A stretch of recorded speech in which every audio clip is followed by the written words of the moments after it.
Welcome, everyone, to another deep dive. Today, we're taking a journey into a concept that feels really foundational, but maybe is often misunderstood. We're talking about self-reliance. Our mission, really, for this deep dive is to unpack what that truly means. Moving beyond just like rugged individualism, we want to explore it more as a profound connection to our inner selves, to nature, and to our deepest purpose. We're drawing insights mainly from Ralph Waldo Emerson's, his transformative essay, and also the work Oan, and the goal.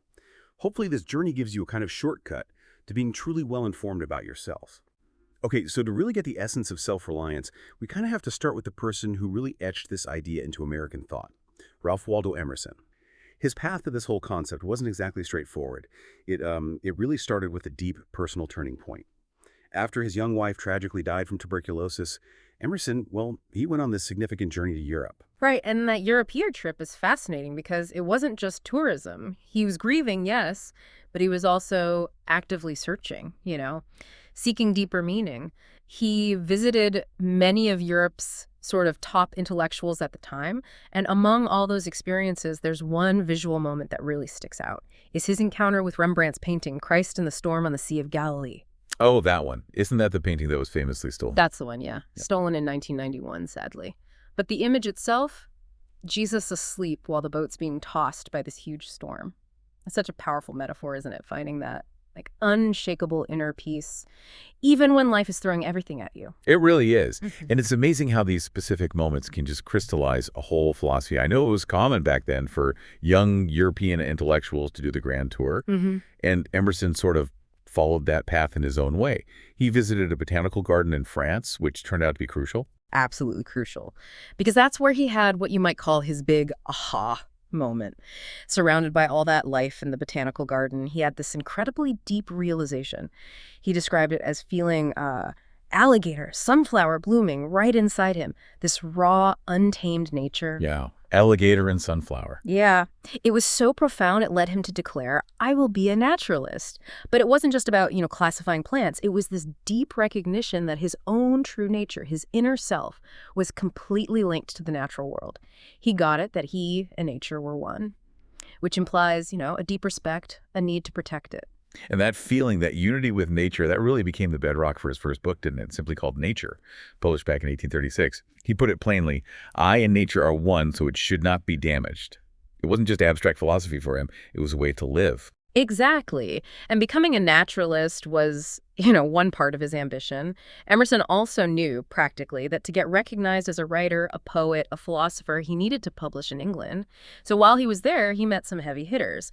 Thomas Carlyle, Wordsworth, Coleridge. Some big names. Definitely. Yeah. And those conversations, they would have sharpened his own thinking even further. It's interesting, Robert Frost's first book also debuted in England. Seems like the place to be then. Right. So Emerson comes back to America from this transformative journey. Yeah. And he brings back this key insight. Greatness is found in the ordinary. That must have really resonated in a young country like America then. But maybe more importantly, it spoke to the potential within every single person. So thinking about Emerson's journey starting from grief, leading to these insights, what does that tell you, the listener, about finding your own path? Well, it really highlights that the path isn't always clear, is it? It's often personal, unexpected. A bit like Walt Whitman's journey, actually. Whitman was hugely influenced by Emerson, exploring similar ideas, the divine and the everyday in Leaves of Grass, especially Song of Myself. Both seem to understand that real greatness, it isn't out there somewhere. It wells up from within. Okay, so let's unpack this then. What does self-reliance really mean, according to Emerson and our source material? Well, foundationally, the source talks about one-mindedness, ilniom, in Korean. And this isn't just basic concentration, it's deeper. It's this profound, almost singular devotion to a purpose, aligning everything you have towards one clear goal, letting your true self come through without all the usual distractions. It's about inner alignment, really. That makes me think of that famous story about Michelangelo and David. How he said he wasn't adding anything to the marble. Yeah, he was chipping away. Exactly. Chipping away the useless things from that huge marble block. Yeah. He said, creation is not doing superfluity. It's about what you stop doing, maybe. The not-to-do list, letting the important stuff emerge. Precisely. And the source makes a really interesting contrast here. It talks about our human pleasure addiction. Pleasure addiction. Yeah, our tendency to just keep repeating what felt good yesterday, seeking that familiar comfort, that gratification. It contrasts that with animals and plants, which just do what they want at that moment. They react purely, instinctively to right now. And this leads to that profound Latin phrase, ne te quaesivit extra. Okay, what does that mean? Seek nothing outside yourself. Basically, all the answers, everything you're really looking for, it's already inside you. Like Emerson said, the star is not external, it is in my mind. He even declared, man is his own star. Wow, that is a powerful shift, isn't it? From always looking outside to finding it within. And this commitment to inner truth, it has to connect to action, right? Emerson famously said, our angels are or good or ill. Absolutely. And there's a fascinating parallel with the 19th century artist Thomas Eakins. He was known for meticulously studying the human body, really trying to understand its structure, almost like finding the body by inversion, understanding the core form. This mirrors the idea that self-reliance isn't just thinking about stuff. It demands putting those truths into practice, daily physical practice even. Working with your own body, your own mind, to make those inner convictions real, tangible. Okay, now here's where it gets really interesting for me, and maybe a bit counterintuitive. The idea that learning is unlearning. That echoes Socrates, right? Suggesting true knowledge isn't just piling up more facts, but like constantly questioning, invalidating what you think you know. Exactly. It's an active, ongoing process. It's about recovering your natural physical strength, your true character, your authentic knowledge. Our source actually gives a really vivid, practical example. It suggests dedicating, say, 4 hours a day to tough exercise like swimming. 4 hours. Wow. Yeah. Then an hour of character education and an hour of math. The point is, through these deliberate, challenging practices, you actually experience your own limits. You push past them, and that's how you truly discover what you're capable of. It's not theoretical. Okay, so if self-reliance means uncovering this inner truth, then the question becomes, what is it that you truly believe?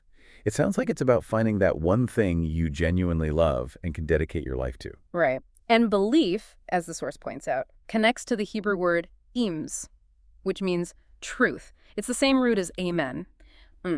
Emerson actually redefined genius. He said it wasn't some rare gift only a few people have.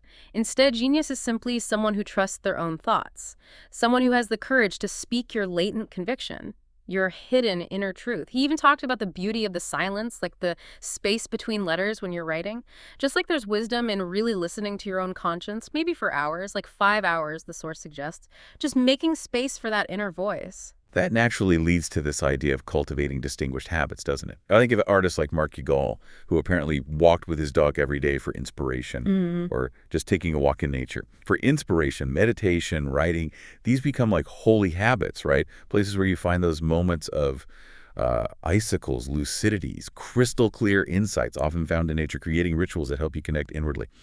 Okay, so bringing this all together, what does this mean for us today? How do we connect these maybe slightly abstract ideas to a richer self-reliance in our own lives? Well, part of it is learning to sense that subtle flash in your heart, that quick spark of intuition.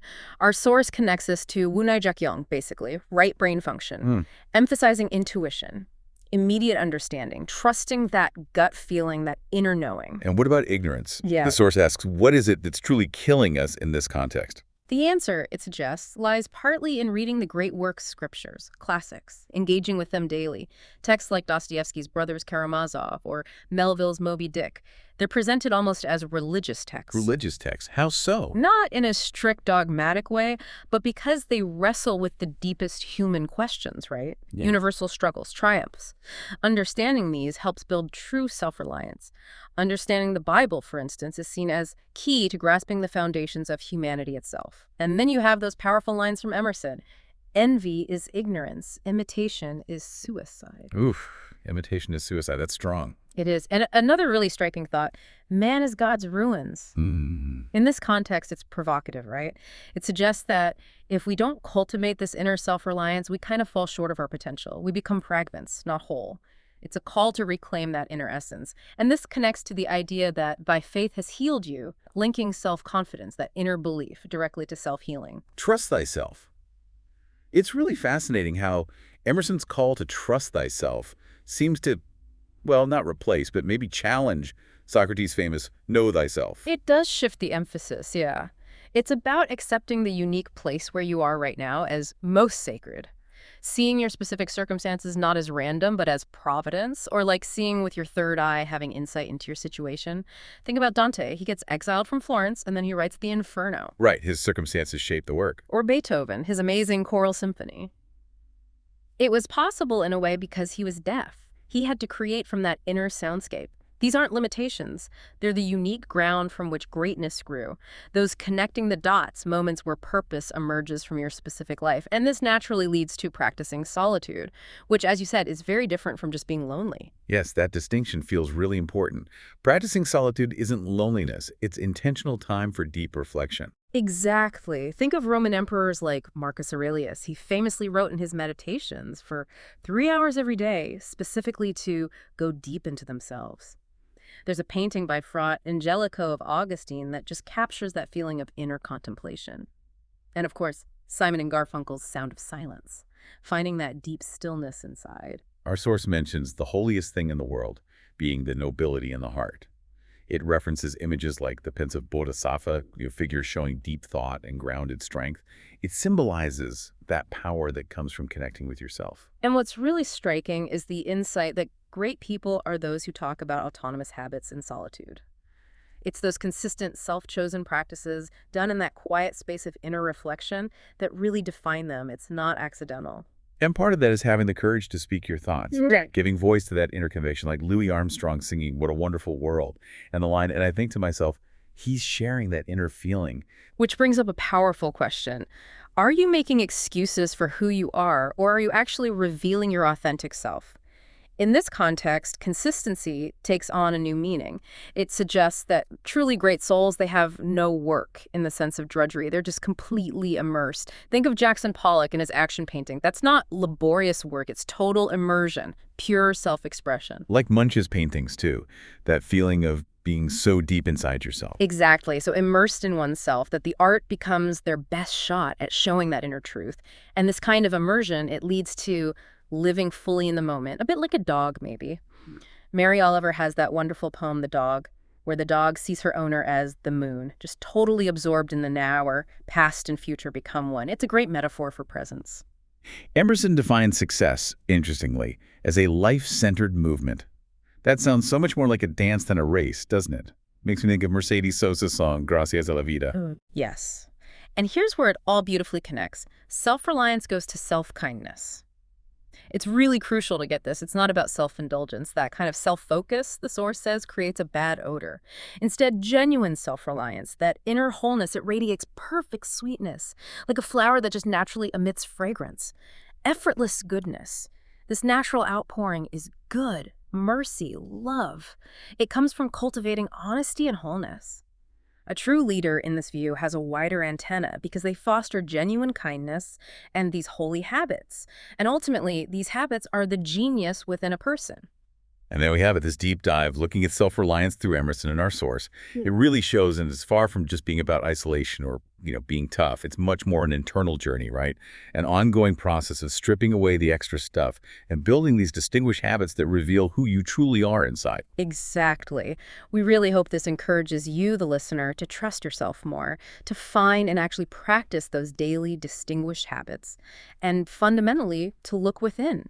Because, as Emerson suggested, that's where the answers and your real power actually reside. So as you go about your day, maybe mull this over.